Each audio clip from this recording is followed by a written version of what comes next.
एक गांव में गौतम बुद्ध का बहुत बड़ा आश्रम था।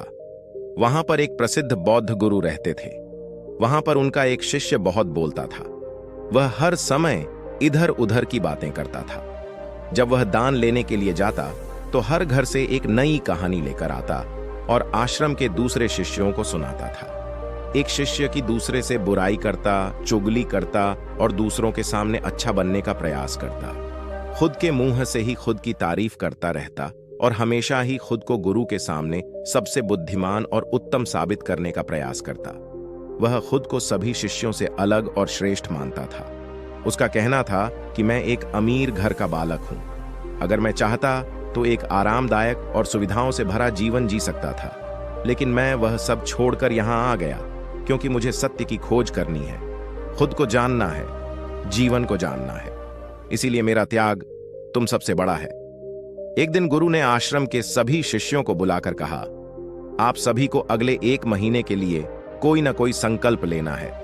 इससे आपकी संकल्प शक्ति मजबूत होगी और आप में आत्मशक्ति का संचार होगा। आप सभी अपने सामर्थ्य के अनुसार कोई भी संकल्प ले सकते हैं और यदि 1 महीने से पूर्व आप में से जिसका भी संकल्प टूट जाएगा तो वह अपनी पुरानी दिनचर्या में वापस आ जाएंगे। सभी शिष्यों ने अपनी शक्ति के अनुसार छोटे बड़े संकल्प लिए और गुरु को अपने अपने संकल्प के बारे में बताकर वहां से चले गए। लेकिन वह शिष्य जो खुद को सबसे अलग और बड़ा दिखाना चाहता था, वह सीधे गुरु की कुटिया में पहुंच गया और बोला, मैं कोई छोटा मोटा संकल्प नहीं लेना चाहता, बल्कि खुद की ही जैसे एक बड़ा और महान संकल्प लेना चाहता हूं। कृपया आप ही बताएं क्या संकल्प लेना चाहिए। उसकी यह बात सुनकर गुरु मुस्कुराए और बोले, क्या तुम मेरे द्वारा दिए गए संकल्प को पूरा कर पाओगे? क्या तुम्हारे लिए उसे पूरा करना संभव होगा? शायद नहीं, वह तुम्हारे लिए संभव नहीं है। तुम उसे पूरा नहीं कर पाओगे, इसीलिए तुम खुद ही कोई संकल्प ढूंढो।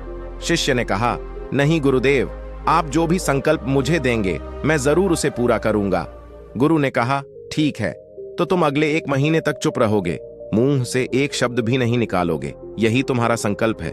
शिष्य ने कहा, गुरुदेव, यह भी कोई संकल्प है? यह तो बहुत ही आसान है। 1 महीने तक चुप ही रहना है। आप कोई बड़ा संकल्प दीजिए जो मेरी योग्यता के लायक हो, जिसे पूरा करने में मुझे समस्या हो। गुरु ने कहा, पहले तुम इस संकल्प को तो पूरा करके दिखाओ। शिष्य ने गुरु की बात मान ली और वह उसी समय चुप हो गया और पलटकर कुटिया से बाहर चला गया। उसे चुप रहना बहुत आसान लग रहा था। उसने 1 दिन तो जैसे तैसे चुप रहकर काट लिया, लेकिन दूसरे दिन से उसके मन में ना बोलने का बोझ बढ़ने लगा। तीसरे दिन उसे भारीपन महसूस होने लगा और चौथे दिन उसके अंदर एक अजीब सी बेचैनी होने लगी, क्योंकि आसपास आश्रम के सभी शिष्य एक दूसरे से बातें कर रहे थे। वह भी अपना पक्ष उनके सामने रखना चाहता था, उनकी बोलती बंद कर देना चाहता था, लेकिन उसका संकल्प उसके आड़े आ रहा था। इसीलिए वह पूरे दिन सिर्फ मुंह और आंखें बनाता रहता। इसी तरीके से कुछ दिन और बीते और वह शिष्य बीमार पड़ गया। उसका सिर फटा जा रहा था। उसका खाने पीने तक का मन नहीं कर रहा था। वह सिर्फ बोलना चाहता था। वह गुरु के पास गया और उनके सामने बैठकर लिखकर उन्हें बताया, गुरुदेव, मैं बोलना चाहता हूं। बिना बोले मुझे सांस नहीं आ रही। मेरा दम घुटता जा रहा है। मैं अंदर ही अंदर पागल हुआ जा रहा हूं। मैं क्या करूं? संकल्प तोड़ दूं क्या? यह पढ़कर गुरु मुस्कुराए और बोले, संकल्प तो तोड़ने के लिए ही होते हैं, लेकिन जो अपने संकल्प को पूरा कर लेता है वही अपनी आंतरिक शक्ति को बढ़ाता है, और जो अपनी आंतरिक शक्ति को बढ़ा लेता है वह समाज और जागृति की राह पर आगे बढ़ जाता है। संकल्प का लेना भी तुम्हारे हाथ में था और इसे तोड़ना भी तुम्हारे ही हाथ में है। तुम्हारे बहुत से भाई अपने संकल्प को तोड़कर अपनी पुरानी दिनचर्या पर वापस आ चुके हैं। अगर तुमसे नहीं हो पा रहा तो तुम भी संकल्प तोड़कर अपनी पुरानी दिनचर्या पर वापस जा सकते हो। लेकिन याद रहे, अगर आज तुम इस छोटे से संकल्प को नहीं संभाल पा रहे तो तुम अपनी बाकी की पूरी जिंदगी को कैसे संभाल सकोगे? बाकी फैसला पूरी तरह से तुम्हारे हाथों में है। गुरु की यह बात उस शिष्य के दिल में चोट कर गई। वह बिना कुछ बोले वहां से वापस चला गया और खुद को अपनी कुटिया में बंद कर लिया। वह केवल अपने जरूरी कामों के लिए ही कुटिया से बाहर निकलता, बाकी सारे समय कुटिया के अंदर ही बैठा रहता। 15 दिन बीत चुके थे और आश्रम के लगभग सभी शिष्यों का संकल्प अब तक टूट चुका था, लेकिन उसका संकल्प अभी भी जारी था। संकल्प लेने के बाद से अब तक उसने एक शब्द भी नहीं बोला था। सारा आश्रम हैरान था कि इतना बोलने वाला इंसान चुप कैसे हो गया। 15 दिन बीतने के बाद वह दोबारा अपने गुरु के पास गया और लिखकर बताया है, गुरुदेव, मैं बाहर से तो चुप हूं, लेकिन मेरे भीतर बहुत सी आवाजें हैं, बहुत सी चीख पुकार और शिकायतें हैं। मैं अंदर ही अंदर बात करता रहता हूं। मेरा मन तरह तरह के प्रश्न पूछता रहता है। मैं बाहर से जितना मौन हूं, भीतर से उतने ही शोर शराबे से भरा हुआ हूं।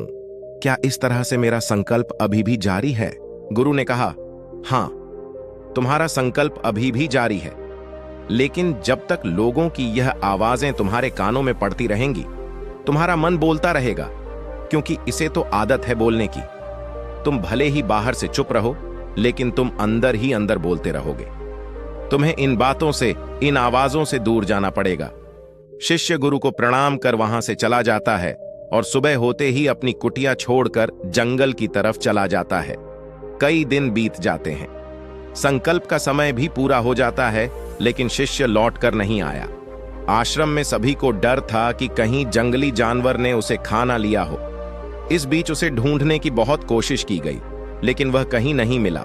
सभी गुरु भाइयों ने मान लिया था कि जंगली जानवरों ने उसे अपना शिकार बना लिया है, लेकिन गुरु को ऐसा नहीं लगता था। एक दिन आश्रम का एक अन्य शिष्य गुरु के पास आया और बोला, गुरुदेव, हमारे उस अधिक बोलने वाले भाई के साथ क्या हुआ होगा? क्या जानवर ने उसे मार दिया होगा? गुरु ने कहा, हो सकता है कि जानवरों ने उसे अपना शिकार बना लिया हो, लेकिन उसके न लौटने की एक दूसरी वजह भी हो सकती है। शायद उसे वह मिल गया है जिसके लिए वह गया था। फिर शिष्य ने पूछा, गुरुदेव, क्या ज्यादा बोलना इतना हानिकारक होता है? गुरु ने कहा, इंसान के जीवन के बहुत सारे दुखों में से एक दुख यह भी है कि वह कभी चुप नहीं रह सकता। हमेशा कुछ ना कुछ बोलता ही रहता है। सिर्फ हमारे बोलने के कारण हमारे आधे से ज्यादा दुख पैदा होते हैं। परिवार के अधिकतर झगड़ों की वजह हमारा बेमतलब बोलना ही होता है। हम में से कोई भी चुप नहीं रहना चाहता। हम बस सामने वाले को सुना देना चाहते हैं। जो भी हमारे मन में है, सब निकालकर उसके मन में बैठा देना चाहते हैं। उसे समझा देना चाहते हैं कि देख, तू गलत है और मैं सही। और इस तरीके से सब एक दूसरे की सड़ी गली बातों को ग्रहण कर रहे हैं। इस तरीके से सुनने और सुनाने का यह काम जिंदगी भर चलता रहता है। लेकिन इस नासमझी में हम अपना समय, अपना जीवन, अपनी समझ और सबसे महत्वपूर्ण व कीमती पल जो जिए जा सकते हैं, जिनको अनुभव किया जा सकता है, जिनमें आनंद को प्राप्त किया जा सकता है, यह सब खो देते हैं। लेकिन इसके बदले हमें मिलता क्या है? कुछ नहीं। सब व्यर्थ और बर्बाद हो जाता है। इस पागलपन में हमने क्या खो दिया, इसका एहसास केवल कुछ ही लोगों को हो पाता है। बाकी लोग जैसे उन्हें अपने आने का पता नहीं, वैसे ही उन्हें अपने जाने का भी पता नहीं चल पाता। शिष्य ने कहा, तो फिर इसका समाधान क्या है? गुरु ने कहा, पूरी जागरूकता के साथ अपने विचारों को देखना यही एकमात्र तरीका है। सारी मानसिक समस्याओं का वर्तमान में रहकर चिंतन करना, पूरी जागरूकता के साथ अपना काम करना जिंदगी में चमत्कारिक बदलाव ला देता है। उसके बाद वह शिष्य गुरु से अपने प्रश्नों का उत्तर पाकर उनको प्रणाम करके वहां से चला गया। उस शिष्य को आश्रम छोड़कर गए हुए 3 महीने का समय बीत चुका था, लेकिन उसकी कोई खबर न थी। अब तक तो सभी गुरु भाइयों ने भी उसके वापस लौटने की उम्मीद छोड़ दी थी, लेकिन एक दिन वह आश्रम लौट आता है। उसे देखकर सभी के आश्चर्य और खुशी का ठिकाना न रहा। लेकिन अब वह नहीं था जो यहां से गया था। वह कुछ और ही बनकर वापस आया था। उसके अंदर एक गजब का बदलाव महसूस किया जा सकता था। उसके चेहरे पर एक गजब का ठहराव और आंखों में बड़ी शांति थी। आश्रम में आते ही सभी गुरु भाइयों ने उसे चारों तरफ से घेर लिया और बातें करने लग गए। वह भी अपने गुरु भाइयों से बातें करने लगा। उससे बात करने वाले सभी ने यह अनुभव किया कि अब वह पहले जैसा उतावला और बातूनी नहीं रह गया था। उसके मुंह से एक एक शब्द बहुत ही सुलझे हुए और मधुरता के साथ निकल रहे थे। थोड़ी देर तक गुरु भाइयों से बात करने के बाद वह सीधा गुरु की तरफ चला गया। उसने गुरु के चरण छुए और कहा, गुरुदेव, क्या मैं अब भी मौन हूं? क्या अब भी मेरा संकल्प जारी है? गुरु ने कुछ देर तक शिष्य की आंखों में बड़े ध्यान से देखा और कहा, हां, तुम अब भी मौन हो। तुम्हारे मुंह से एक भी शब्द निकल नहीं रहा और तुम्हारा संकल्प अभी भी जारी है। शिष्य ने कहा, गुरुदेव, जब मैं आश्रम से गया तो मैं मुंह से तो चुप था, लेकिन मेरे अंदर बहुत सी आवाजें थीं। मन में बहुत से प्रश्न थे और वह बंद नहीं हो रहे थे, तो मैं जंगल में चला गया, इस उम्मीद से कि वहां मुझे शांति मिलेगी और मेरे मन की बकबक कम हो जाएगी। लेकिन मैं जितना एकांत में जाता गया, मेरे अंदर की आवाज उतनी ही तेज होती गई। मेरे भीतर की पुरानी से पुरानी आवाज मुझे सुनाई देने लगी। तब जाकर मैंने महसूस किया कि मैं कितना गलत कर रहा था। जब मैं अपने परिवार वालों, दोस्तों को और गुरु भाइयों को बुरा भला कहता था, तो उस समय मुझे लगता था कि मैं सही कह रहा हूं। जब मैं गुरु भाइयों की एक दूसरे से चुगली करता था और उनका मजाक बनाता, तब भी मुझे यही लगता था कि मैं उनसे बेहतर हूं और मैं सही कर रहा हूं। लेकिन उस दिन मैंने पहली बार महसूस किया कि मैं कितना गलत बोलता था। काफी दिनों तक ये आवाजें, ये शिकायतें मेरे अंदर चलती रहीं, लेकिन धीरे धीरे करके एक दिन ये सारी आवाजें मेरे अंदर से समाप्त हो गईं। अब मैं भीतर से भी मौन हो गया। उस घने जंगल में बाहर से कोई बोलने वाला था नहीं और भीतर कोई आवाज बची ही नहीं थी। और मैं उस दिन पहली बार मौन का सही अर्थ समझा। मेरे चारों तरफ बहुत शांति थी। हालांकि अभी भी कुछ आवाजें आ रही थीं जो पहले भी आती थीं, लेकिन मैं उन्हें सुन नहीं पाता था। पर अब वह सभी आवाजें मुझे स्पष्ट रूप से सुनाई दे रही थीं। हवा के चलने की आवाज, चिड़ियों के चहकने की आवाज और पानी के बहने की आवाज, ये सभी आवाजें मैंने पहली बार पूरे होश पूर्वक सुनी।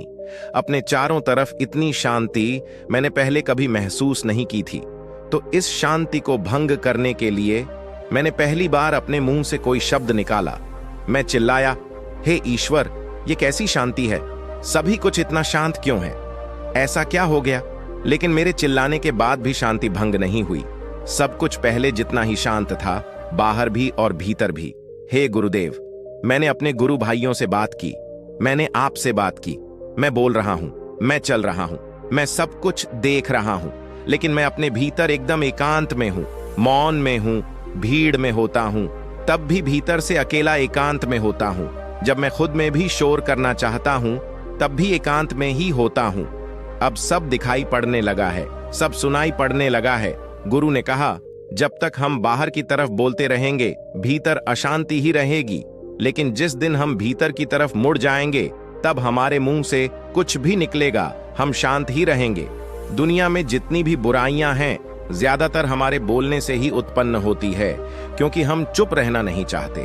हम जितनी जरूरत है उससे कहीं ज्यादा बोलते हैं। हम सामने वाले को सुनना नहीं चाहते, बल्कि उसकी बोलती बंद कर देना चाहते हैं। उसे समझा देना चाहते हैं कि मैं कौन हूं, मैं क्या कर सकता हूं, और यही हमारी जिंदगी का मकसद बनकर रह जाता है। हमारी सारी ऊर्जा व्यर्थ के बोलने में बर्बाद होती रहती है। ऐसे ही समाज में लोगों का जीवन दुखों से भर जाता है, जो हमेशा एक दूसरे को सुनाने में लगे रहते हैं। कभी एक दूसरे को सुनना नहीं चाहते, समझना नहीं चाहते, और चुप रहना तो उन्होंने कभी सीखा ही नहीं, क्योंकि चुप रहना उन्हें छोटा महसूस करवाता है। दुनिया की सभी लड़ाइयों का कारण हमारा बोलना ही है। इसलिए हमें सिर्फ उतना ही बोलना चाहिए जितना जरूरी हो, क्योंकि व्यर्थ का बोलना ऊर्जा को नष्ट करना है, और यह बोलना ही हमें कभी अपने भीतर की ओर लौटने नहीं देता, क्योंकि यह हमें बाहर की ओर खींच कर रखता है। और बाहर है ही क्या इस संसार के अलावा? लेकिन अगर अपने भीतर के संसार की ओर मोदना है, तो इस मुंह को बंद ही रखना चाहिए। इसीलिए जितने भी बुद्ध हुए, आत्मज्ञानी हुए, वह सभी एकांत की ओर भागे, ताकि उन्हें ज्यादा न बोलना पड़े, ज्यादा सुनना न पड़े। वह एकांत में रहे और शांत रहे, इसीलिए आसानी से भीतर की यात्रा कर पाएं। लेकिन अगर कोई चाहे तो इस संसार में रहकर भी एकांत में रह सकता है, शांत रह सकता है, लेकिन इसके लिए उन्हें अपनी ऊर्जा बचानी होगी, जिसे वह अब तक अपने व्यर्थ के शब्दों में बर्बाद कर रहे थे। दोस्तों, इस कहानी की सीख यही है कि व्यर्थ का बोलना ऊर्जा को नष्ट करना है। ज्यादा और व्यर्थ बोलना ही हमें अपने भीतर की ओर लौटने नहीं देता, क्योंकि यह हमें बाहर की ओर झुकाए रखता है, और जिन्हें भीतर की यात्रा करनी है, उन्हें अपने मुंह को बंद ही रखना चाहिए। मुझे उम्मीद है कि आपको यह कहानी पसंद आई होगी और काफी कुछ सीखने को मिला होगा। कहानी के बारे में अपने विचार आप हमें नीचे कमेंट बॉक्स में कमेंट करके बता सकते हैं। नमो बुद्धाय।